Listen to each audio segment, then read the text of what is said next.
Hello and welcome on Sport Update on Trust TV. I'm Adeniyi Ajishafe. Well, a lot of Nigerians are really still reveling for the fact that our sportsmen and women are doing so well in every sport they've been competing. Just recently, we started the first story that has to do with table tennis.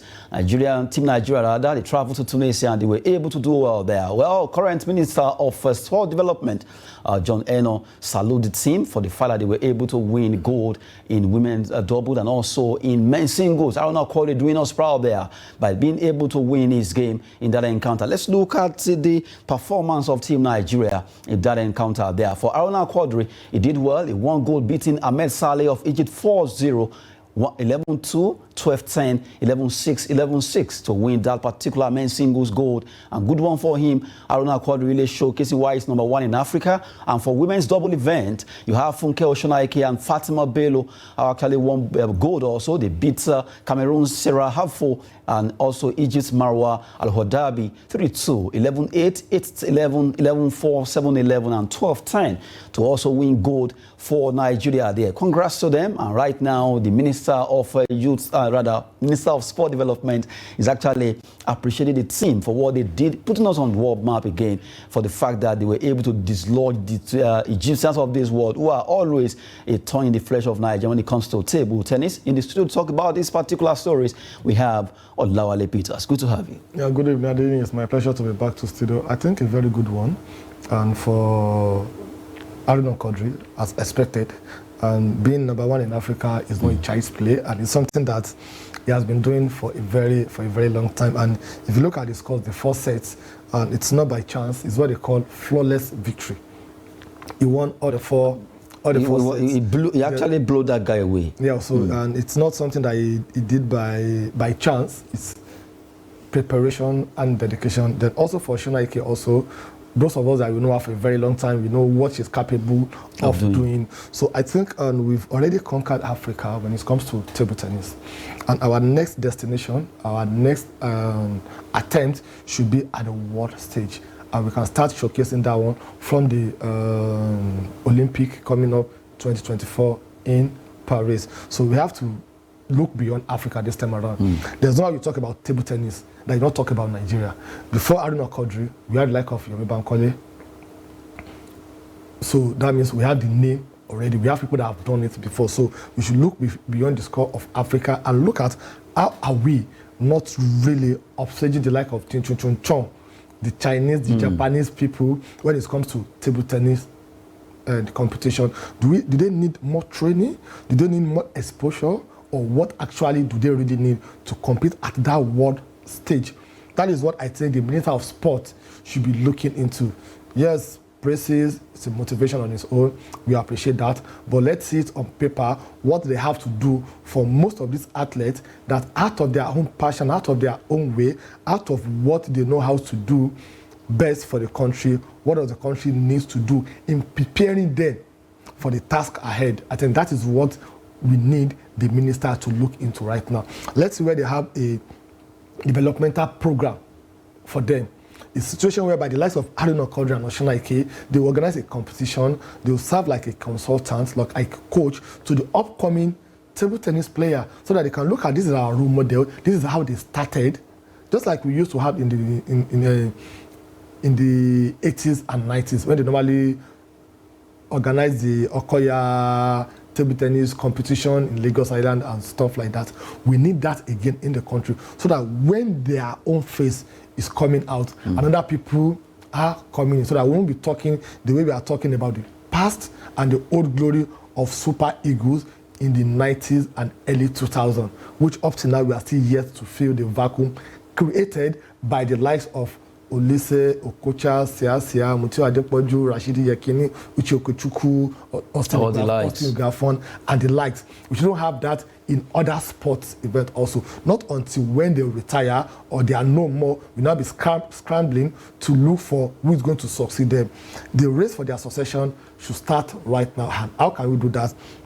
Let them, being the champion that understand the game, let them be the one to champion the cause right now by training people that will come up and take over from them. I think the Minister of Sport Development should seriously make use of that development in his ministry. Minister of Sport Development. So that means he's here to develop sports, not to watch sport or be applauding all the time. Let's see that development starting from here. Let's see how development starts from there, really. You just have to do something wonderful concerning Nigerian sport. Sport minister there appreciating what the team Nigeria actually did in Tunisia for the fact that they were able to get 2 gold medals there for doubles women and also singles for men. Aruna Quadri, Fatima Bello, and also Funke Oshunaike doing us proud in those particular games that they play there. Well, right now we cross over from table tennis to the big one also for this night, that is UEFA Champions League. It's back and the teams are really fighting hard to see who stays on or not. Quickly, let's look at the games today for some places in Europe. We start from Group G now. Let's look at Group G, young boys. Would they be young enough to dislodge RB Leipzig of Germany? Young boys play from Switzerland and they'll be hosting RB Leipzig there. Let's start with this particular first match. Well, if you look at young boys, they're always they're from Switzerland. You always hear that name. Okay, they always come maybe almost every season like that. But Leipzig, recently, Leipzig seems to be able to discover that, wow, we belong to one of the top teams in Germany. They've been able to be consistently for the past 3, 4, 5 seasons now. They've been there among the big boys. They're not only there among the big boys, they got to semi-final 2 seasons ago. So that's when they launched themselves into the club of the elites. That's okay, we really have what it takes to be where we are today. So I think whoever will qualify along Manchester City, because take it or leave it, and this group is just too watery for Man City, right? Manchester City. So tonight's match between the young boys and RB Leipzig would determine, they'll start it from today.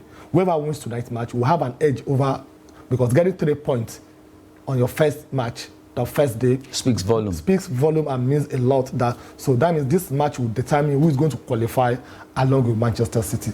Take it from me, Manchester City, they are likely, football can change anytime, but the probability of them winning all their matches, it's very certain from this group.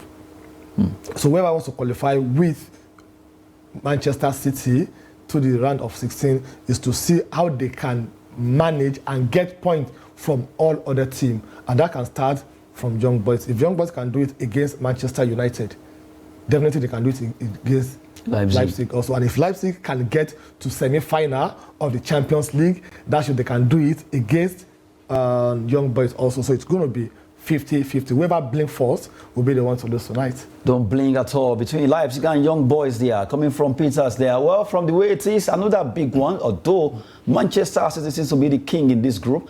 Like he said, this is too watery for Man City. They will blow everybody away. But that's football. Anything can happen. But we have a match coming up also between the defending champion Man City versus Red Star Belgrade. This is a team that we have in Nigeria. Peter Olayinka is in this group. Yes, in this club. Olayinka is there. Let's see what... maybe, will he score tonight? Anything can happen, you know? Okay, now, and let me be honest here, and not that I'm just throwing banter at Manchester United or whatever. When Onana and Former's team play against Manchester United, and he did a lot by saving some goals, you can see the way he was jubilating. Because playing at Old Trafford against Manchester United, and you are able to perform very well, is a plus. So what am I trying to say here? Whatever happens to Red Star tonight against Manchester City, the fact that they are playing against the defending champion, they are playing against Manchester City, even if it is 10-1, they're able to score 1 goal. Watch it, the way they will celebrate it. So to them, it is a plus for them to have that one-on-one contact. Most of them have been hearing about Erling Haaland. Now they want to face him. Now they want to face Haaland. So the defenders will be anxious that, oh, this Haaland, let me see if I can even keep him out of play. So after all, I'm unknown. I'm unknown, exactly. So it's like you are fighting with someone that's already on the ground. Don't waste your time. Just beg, okay? Let's just settle the matter. I don't want to come on the ground with you. So I see it as whatever happens tonight, Red Star, they have nothing to prove. Absolutely nothing to be afraid of. So they should just go out there. They shouldn't play Manchester City with respect. They shouldn't respect them at all. They should just look at it and have this cycle that, oh, we are playing against human being like us. It's 11 against 11, but it's going to be a very tough one. They are playing at Etihad Stadium. And this is going to be the first match that Manchester City will be playing after winning the Champions League. So take it or leave it. I saw an analysis there somewhere where they said Manchester City, they actually voted 37% for Manchester City in that particular voting there, that they have 37% to win the UEFA Champions League again. Well, from the way it is, Man City winning the Champions League again, it seems, do you see them having an edge? Okay, I think only AC Milan and Real Madrid have done back-to-back winning of the Champions League before. And if you look at the team that they have as at that time, they are a team that can beat anybody, and with Barcelona also. So winning back-to-back Champions League might not be easy. It's not Premier League. It's not La Liga. It's not Serie A. We're talking about the champions of Europe all coming together. So it will be very difficult because they are the team to beat. But really, Manchester City, what if they try to copy from Real Madrid? Then the other team will not be looking at them. And don't forget also, we have some other teams that they are very fantastic also. The Barcelona you had 2-3 seasons ago is not the Barcelona you have right now. The young Real Madrid that you have now are not the same Real Madrid. Even the Arsenal team that you have now, they are not the same Arsenal team that used to play in the Champions League. So things have changed, take it or leave it. So it will be difficult for Manchester City. I'm not saying they can't win it, but I don't see that happening. Just like their coach Guardiola said, that they are not there yet, so people should not overrate them. They are just a normal team. I think that's a mind game. That's a mind game. I'm not going to buy that. I'm not going to buy that. That's a mind, because almost all the votes, all the predictions have been tipping Man City to have 37% of the whole vote to win it again against all other clubs. They rated Real Madrid as second on that particular vote. That okay, the Madrid Stars, the Los Merengues are second with I think they're about 18 or 19 points. But for the highest, it actually went to Manchester City. But let's see and wait if Guardiola and his entire squad will be able to do it tonight. Starting from where they dropped it last season by winning the Champions League, they want to build on that again and send signals to all the teams in the UEFA Champions League. We just talked about Group G there, where Leipzig will be playing against Young Boys, Man City against Red Star Belgrade. Can they really show Red Star a performance against Manchester City? We wait and see if the robotic striker Erling Haaland will not put them into pieces there. Well, just give you an update concerning those matches. Let's go to Group H. Another big one here happening in Group H, where Barcelona will be against Belgian team Royal Antwerp of Belgium, and you have Shakhtar Donetsk against FC Porto. First of all, let's talk about the Blue Runner, Barcelona against Royal Antwerp of Belgium. Okay, I think it should be a walkover for Barcelona. Take it or leave it, and this is the time for Barcelona to send signal to the world that we've arrived again. We are back to where we used to, dominate the Champions League. So, and I watched their last 4 matches in La Liga. I think I've seen another Barcelona that they've rebuilt themselves, they've strategized themselves. They are young players that any of the 10 players on pitch can score, and the goal can come from anywhere. So they play a unit game in the sense that the possession is very high, and they press very high also, and they are very pacey, and they don't lose chances like they used to do before. So I think it's going to be a walkover, just like we had in Manchester City against Red Star. Yes, so the same thing will happen, and anybody that's going to qualify alongside Barcelona, they have to start right now. But I see Barcelona topping their group. The likes of Shakhtar Donetsk and FC Porto, they really have to, and we cannot overrate FC Porto also. Recall Jose Mourinho, when he was in Porto, he won it with them. So they too, they are champion of the Champions League. But the team, the likes of Deco and Co that we had those days, are not the set of players that we have right now. So I see Barcelona easy into the round of 16 with ease, but this is football.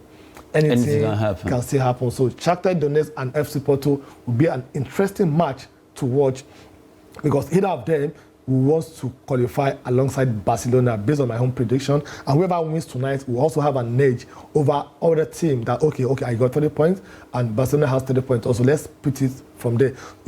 Champions League is more like a 100-meter race.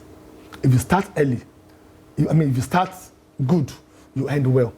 But if your first and second matches, you didn't do very well, take it or leave it. Before you know it, it's all over. Because go against, go favor matters a lot. Even the yellow card and the red card that you collect, the discipline of the player, it matters. In the case, everything is tight. They have to go into the attitude of the players to look at who qualify next week. So I think it will be an interesting, but the one that will be very interesting to watch tonight will be Shakhtar Donetsk, who is playing at home against FC Porto. But for Barcelona, I see them winning. A big one there, looking at these matches. As we're talking, I just remember that it seems for the first time in so many years, we are seeing some big players missing in the Champions League. Karim Benzema, Neymar, Messi, Ronaldo. These guys are totally out from Champions League. They are mostly in Saudi Arabia and also in the MLS in the US. I saw a writer that says the big ones missing, where they mention all these names I mentioned, and really look at Firmino, look at Kante, all these big guys are out. Although we have new sets or crop of players that have taken over. But do you see that particular scene having little impact for this match, for this year's UEFA Champions League? Okay, I don't see that happening, because if you look at it for the last 2 years, the big names have been missing. Neymar was with PSG. Where did they get to? Messi was with PSG. Where did they go to? Cristiano Ronaldo was with Juventus and Manchester United. In fact, Juventus bought him thinking that it will help them to win the Champions League, and Man United also, they did the same thing. What happened? Kante was with Chelsea also. So they have been out of the league for like a year or 2 years before they realized that now, I think we've paid our dues.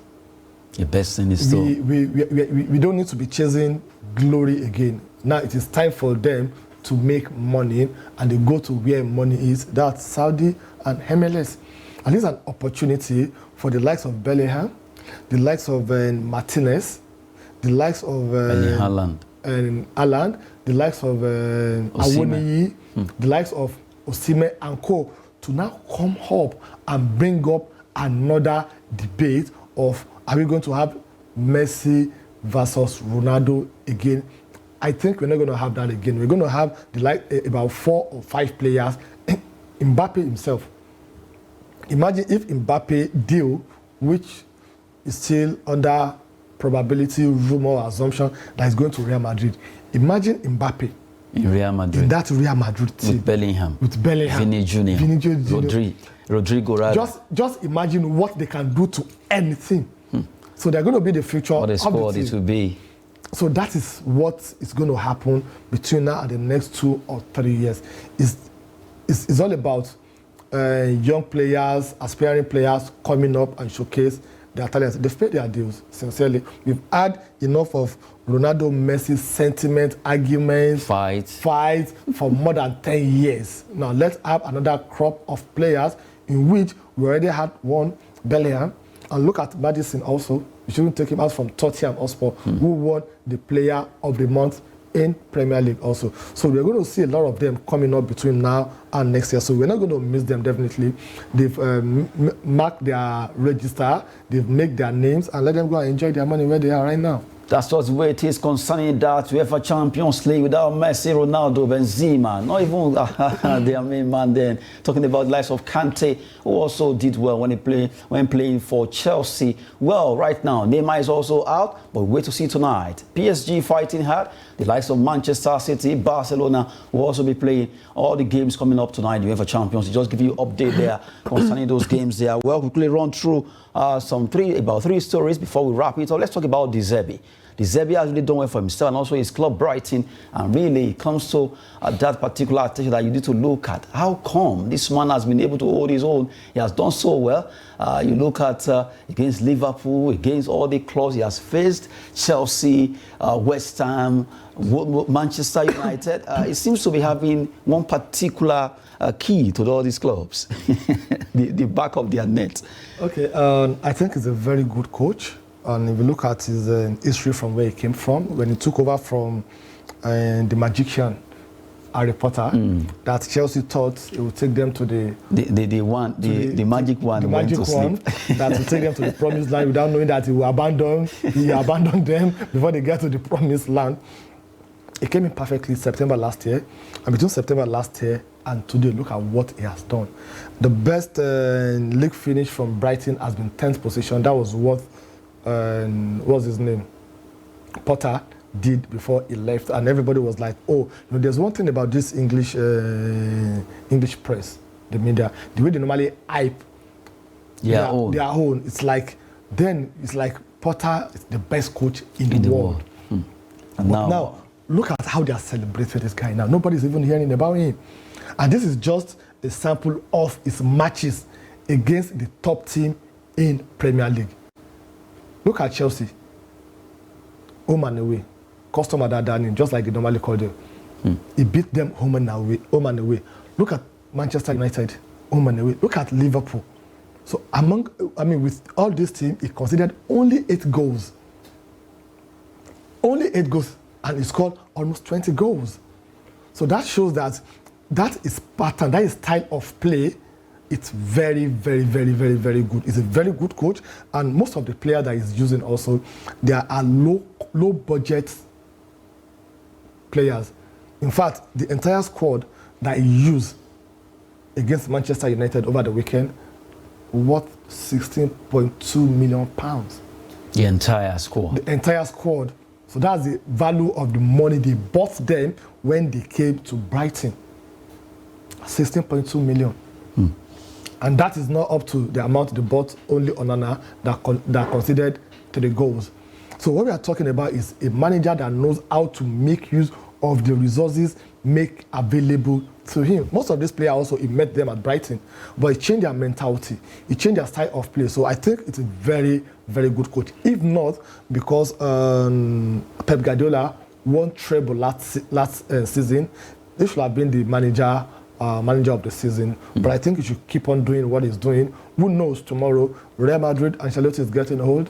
He's not getting younger on a daily basis. Probably will come for him. Barcelona also, because the style of play that he's using right now is what the likes of Barcelona and Real Madrid, even Arsenal also, that's the kind of style of play that they are using. So it's a very, very good and promising coach.